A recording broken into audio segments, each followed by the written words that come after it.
Hello friends, welcome my channel Samriddhi creation. আজকে তৈরি করছি পটল বাটা, সেটাই তোমাদের সঙ্গে শেয়ার করছি।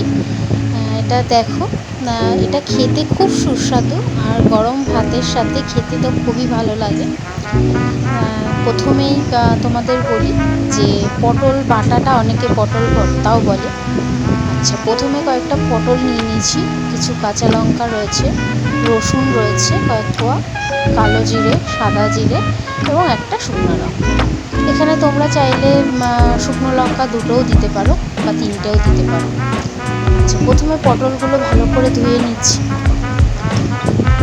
তোমাদের আর একটা বলবো, এখানে রসুন চাইলে তোমরা স্কিপও করতে পারো, কারণ অনেকেই এটা নিরামিষ দিনেও খেতে পারবে তাহলে। আচ্ছা, পটলগুলো ধুয়ে নিয়ে দুপাশটা কেটে নিচ্ছি। দুপাশ কেটে পটলটা পুরো আমরা ছাড়াবো না, ওপর থেকে আলতো আলতো করে যে মিটা সেটা ছাড়িয়ে নিচ্ছি। আর এটা ছাড়ানো হয়ে গেলে এটা পরে আর ধোয়ার দরকার নেই, যেহেতু প্রথমেই ধুয়ে নিয়েছি। দেখো, সবকটা পটল আমার ছাড়ানো হয়ে গেছে।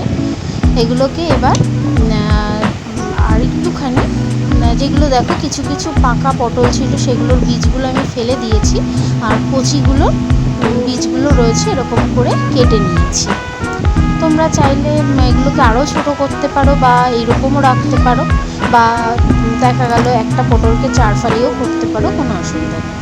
এবার কড়াইতে একটু জল নিলাম, কারণ পটলটা ভাপ দিতে হবে।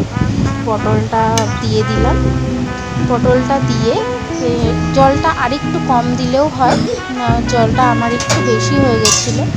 আচ্ছা, জলটার মধ্যে এটাকে ভালো করে আমরা নুন দিয়ে দিয়েছি, সিদ্ধ করে নেব। তার জন্য একটা ঢাকনা দিয়ে চাপা ঢাকা দিয়ে দিচ্ছি, কারণ এটা ভাপে ভাপে যে জলটা বেরোয় সেই জলটা পড়ে, তাই জন্য পটলের জলটা একটু কম দিতে হবে, এমন যাতে পুরোটা টেনে আসে।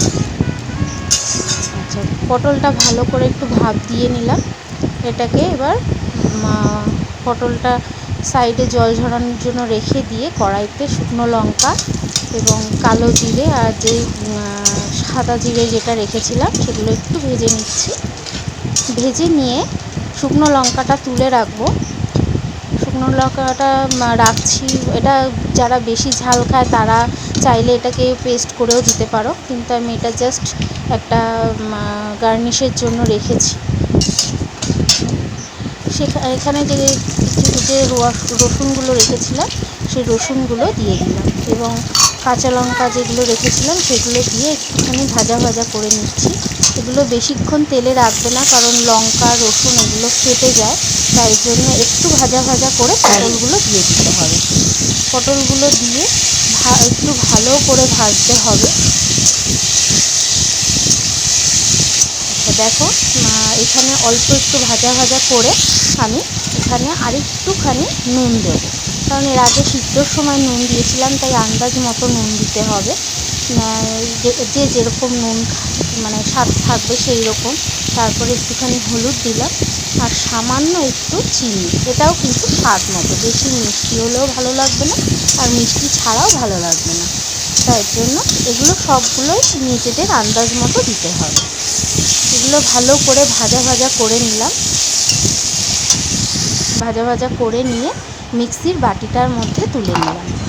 এখানে বলবো, এটা কেউ কিন্তু গরম মিক্সিতে গুঁড়াতে যেও না, কারণ এটা পুরোই গরম থাকবে। একটু ঠান্ডা করে নিয়ে তারপরে, একদম পুরো ঠান্ডা না হলেও দরকার নেই, একটু ঠান্ডা করে নিয়ে দেখো পেস্ট করে নিলাম। আবার কড়াইটা গরম করছি, গরম করে সামান্য একটু সরষের তেল দিচ্ছি, দু চামচ মতো সরষের তেল দিলেই হবে। দিয়ে পেস্টটা দিয়ে দিচ্ছি। পেস্টটা দিয়ে ভালো করে নাড়াচাড়া করতে হবে, কারণ এটা নিচে লেগে গেলে কিন্তু পুড়ে যাওয়ার ভয় থাকবে, তাই জন্য অনবরত এটা নাড়াচাড়া করতে হবে। এটার মধ্যে পটলে যেহেতু আমার একটু জলটা বেশি হয়ে গেছিলো, তাই জন্য ওটাকে ভালো করে টানিয়ে নিলাম। টানিয়ে নিয়ে দেখো, এটা আমার পটল বাটা রেডি। এটা পটলটা বাটার পরে আরেকটু সরষের তেল, কাঁচা সরষের তেল দিয়ে দেবো, কারণ যে সর্ষের তেলের স্মেলটা, এই স্মেলটা গরম ভাতে খেতে কিন্তু খুব ভালো লাগে।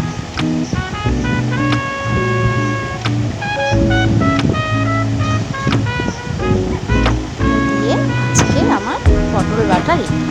তোমরা কমেন্ট করো কার কীরকম লাগলো, আর তোমরা ট্রাই করে দেখবে বাড়িতে আর আমাকে জানাবে।